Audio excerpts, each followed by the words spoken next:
കഴിഞ്ഞ ദിവസം NSDL പുറത്തുവിട്ട ഡേറ്റ പ്രകാരം ഫോറിൻ ഇൻസ്റ്റിറ്റ്യൂഷണൽ ഇൻവെസ്റ്റർ ഇന്ത്യൻ മാർക്കറ്റിൽ ജൂൺ മാസത്തെ സെക്കൻഡ് ഹാഫിൽ 8,100 കോടി രൂപയുടെ ബൈയിങ് നടത്തി.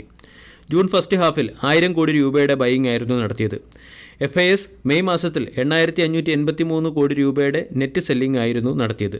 അതായത് മെയ് മാസത്തിൽ നിന്നും ജൂൺ മാസത്തിലേക്ക് മാറിയപ്പോൾ FISന്റെ സെൻറ്റിമെൻറ്റ് നെഗറ്റീവിൽ നിന്നും പോസിറ്റീവ് ആവുകയും പല സെക്ടറുകളിലും FIS പോസിറ്റീവ് സെൻറ്റിമെൻറ്റ് വെച്ച് പുലർത്തുകയും ചെയ്യുന്നു.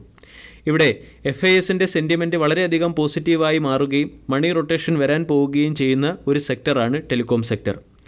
റിപ്പോർട്ട് നമ്മൾ പരിശോധിച്ചാൽ FIS ഇന്ത്യൻ ബാങ്കിംഗ് സെക്ടറിലും ടെലികോം സെക്ടറിലും വളരെയധികം ബുള്ളിഷാണ്.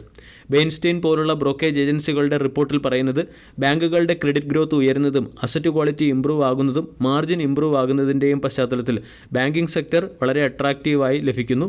ഇതോടൊപ്പം തന്നെ ബാങ്ക് ഓഫ് അമേരിക്ക സെക്യൂരിറ്റീസ് പോലുള്ള ബ്രോക്കേജ് ഏജൻസികൾ ബാങ്കിംഗ് സെക്ടറിലെ ചില സ്റ്റോക്കുകൾക്ക് ബൈ എന്ന റേറ്റിംഗ് നൽകുകയും ചെയ്തു. HDFC bank, ICICI bank, Axis bank, Kotak Mahindra bank തുടങ്ങിയ ബാങ്കുകൾക്കാണ് അവരുടെ സ്ട്രോങ് ഏണിങ്ങിൻ്റെയും വാല്യൂഷൻ്റെയും പശ്ചാത്തലത്തിൽ ബൈ എന്ന റേറ്റിംഗ് നൽകിയിരിക്കുന്നത്. CLSAയുടെ റിസർച്ച് റിപ്പോർട്ട് നമ്മൾ പരിശോധിച്ചാലും കഴിഞ്ഞ 10 വർഷത്തെ ഏറ്റവും ശക്തമായ ബാലൻസ് ഷീറ്റാണ് ഇപ്പോൾ ബാങ്കിംഗ് സെക്ടറിലെ കമ്പനികൾ കാഴ്ചവെക്കുന്നത്. ബാങ്കിംഗ് സെക്ടർ കൂടാതെ ഫോറിൻ ഇൻസ്റ്റിറ്റ്യൂഷണൽ ഇൻവെസ്റ്റേഴ്സ് വളരെയധികം ബുള്ളിഷായിരിക്കുന്ന ഒരു സെക്ടർ ടെലികോം സെക്ടറിലാണ്. 6,200 കോടി രൂപയുടെ ബൈയിങ് ആണ് ടെലികോം സെക്ടറിൽ ഫോറിൻ ഇൻസ്റ്റിറ്റ്യൂഷണൽ ഇൻവെസ്റ്റർ നടത്തിയത്. അതായത് average revenue per user entire സെക്ടറിൽ ഉയർന്നു കഴിഞ്ഞു. ഒട്ടുമിക്ക ടെലികോം കമ്പനികളും താരിഫ് ഹൈക്ക് നടപ്പിലാക്കി കഴിഞ്ഞു. ഇതിൻ്റെയൊക്കെ പശ്ചാത്തലത്തിൽ വരും സമയങ്ങളിൽ ടെലികോം സെക്ടറിലേക്ക് ഒരു മണി ഇൻഫ്ലോ ഉണ്ടാകാനും ടെലികോം സെക്ടറിലേക്ക് ഒരു സെക്ടർ റൊട്ടേഷൻ ഉണ്ടാകാനും സാധ്യതയുണ്ടെന്ന് അനലിസ്റ്റുകൾ പറയുന്നു. FIS ജൂൺ മാസത്തിൽ കൺസ്യൂമർ സർവീസ് സെഗ്മെൻറ്റിൽ 3,100 കോടിയുടെയും ക്യാപിറ്റൽ ഗുഡ്സിൽ 2,900 കോടിയുടെയും ഹെൽത്ത് കെയറിൽ 2,886 കോടിയുടെയും ഓട്ടോ സെഗ്മെൻറ്റിൽ 2,050 കോടിയുടെയും IT സെഗ്മെൻറ്റിൽ 1,578 കോടിയുടെയും കൺസ്ട്രക്ഷൻ സെഗ്മെൻറ്റിൽ 1,475 കോടിയുടെയും ഓയിൽ ആൻഡ് ഗ്യാസ് സെഗ്മെൻറ്റിൽ 1,000 കോടിയുടെയും ബൈയിങ് നടത്തി. ഇനി FIS ജൂൺ സെക്കൻഡ് ഹാഫിൽ പവർ, മെറ്റൽ, FMCG തുടങ്ങിയ സെക്ടറുകളിൽ നെറ്റ് സെല്ലറായി മാറി. പവർ സെഗ്മെൻറ്റിൽ 2,439 കോടിയുടെയും മെറ്റൽ ആൻഡ് മൈനിങ് സെഗ്മെൻറ്റിൽ 1,128 കോടിയുടെയും FMCG സെഗ്മെൻറ്റിൽ 677 കോടിയുടെയും സെല്ലിംഗ് നടത്തി. ഡേറ്റ നമ്മൾ പരിശോധിച്ചാൽ ടെലികോം സെക്ടർ വരും സമയങ്ങളിൽ ഔട്ട് പെർഫോം ചെയ്യാനുള്ള സാധ്യത വളരെ കൂടുതലാണ്. ടെലികോം സെക്ടറിലെ വോഡാഫോൺ ഐഡിയ എന്ന സ്റ്റോക്കിനെയാണ് നമ്മൾ ഇന്നത്തെ വീഡിയോയിൽ ടെലികോം സെക്ടറിലെ വോഡാഫോൺ ഐഡിയ എന്ന സ്റ്റോക്കിനെ കുറിച്ചാണ് നമ്മൾ ഇന്നത്തെ വീഡിയോയിൽ ഡിസ്കസ് ചെയ്യുന്നത്. വോഡാഫോൺ ഐഡിയയുമായി ബന്ധപ്പെട്ട രണ്ടാമത്തെ പ്രധാന അപ്ഡേറ്റ് ആഗസ്റ്റ് മാസത്തിൽ നടക്കുന്ന MSI ഇൻഡെക്സ് റീജിഗിൽ അല്ലെങ്കിൽ MSI ഇൻഡെക്സ് റിവ്യൂവിൽ വോഡാഫോൺ ഐഡിയ എന്ന കമ്പനിയിലേക്ക് അല്ലെങ്കിൽ വോഡാഫോൺ ഐഡിയ എന്ന സ്റ്റോക്കിലേക്ക് $254 മില്യൺ ഫണ്ട് ഇൻഫ്ലോ വരാൻ പോവുകയാണ്.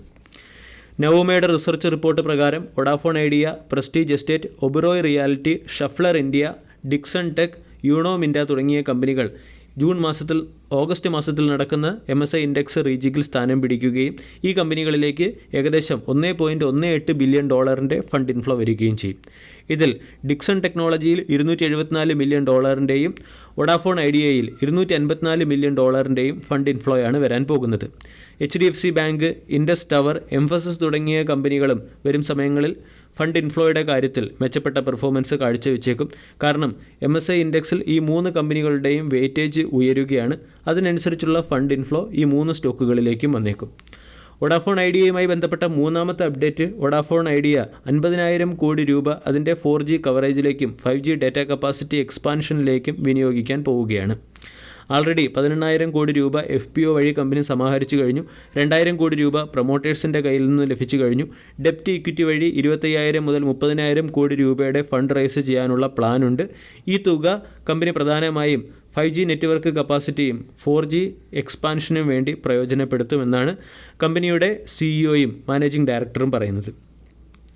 ഇതോടൊപ്പം തന്നെ വോഡാഫോൺ ഐഡിയ എന്ന കമ്പനി ഡിജിറ്റൽ എക്കോസിസ്റ്റം ഇംപ്രൂവ് ചെയ്യാനും മൾട്ടി യൂട്ടിലിറ്റി പ്ലാറ്റ്ഫോം, അതായത് games, entertainment, cloud gaming, utility, bill payment തുടങ്ങിയ സർവീസ് സെഗ്മെൻറ്റുകളിലേക്ക് അവരുടെ പ്രവർത്തനം വ്യാപിപ്പിക്കാനും തീരുമാനിച്ചിട്ടുണ്ട്. ഈ ഡേറ്റകളുടെയൊക്കെ പശ്ചാത്തലത്തിൽ അതുപോലെ തന്നെ ഒരു സെക്ടർ റൊട്ടേഷൻ വരാൻ സാധ്യതയുള്ളതിൻ്റെ പശ്ചാത്തലത്തിൽ ടെലികോം സെക്ടറിലെ ഭാരതി എയർടെൽ, വോഡാഫോൺ ഐഡിയ തുടങ്ങിയ സ്റ്റോക്കുകളെ ഫോക്കസ് ചെയ്യാവുന്നതാണ്. വോഡാഫോൺ ഐഡിയ 17 രൂപയ്ക്ക് അടുത്ത് ട്രേഡ് ചെയ്യുകയും ചെയ്യുന്നു. 1 ലക്ഷം കോടി രൂപയ്ക്ക് മുകളിൽ മാർക്കറ്റ് ക്യാപ്പുള്ള ഒരു പെന്നി സ്റ്റോക്കാണ് വോഡാഫോൺ ഐഡിയ എന്ന സ്റ്റോക്ക്. വോഡാഫോൺ ഐഡിയയെ സംബന്ധിച്ചിടത്തോളം 18 രൂപ 50 പൈസ തുടങ്ങിയവയാണ് അടുത്ത റെസിസ്റ്റൻസ് ലെവലായി പ്രവർത്തിക്കുക. ആൾറെഡി സ്റ്റോക്കിൽ കപ്പ് ആൻഡ് ഹാൻഡിൽ രീതിയിലുള്ള ഒരു ബ്രേക്കൗട്ട് പാറ്റേൺ വീക്ക്ലി ബേസിസിൽ ഫോം ചെയ്തിട്ടുണ്ട്. ഇവിടെ നിന്നും 18 രൂപ എന്ന ലെവൽ സ്റ്റോക്ക് മറികടക്കുകയാണെങ്കിൽ സ്റ്റോക്ക് 19, 21, 22 തുടങ്ങിയ ലെവലുകളിലേക്ക് ഉയരാൻ സാധ്യതയുണ്ട്. 16 രൂപയുടെ സ്റ്റോപ്പ് ലോസ് ആണ് മെയിൻറ്റെയിൻ ചെയ്യേണ്ടത്. വീഡിയോ എല്ലാവർക്കും ഇഷ്ടമായി എന്ന് വിശ്വസിക്കുന്നു. താങ്ക്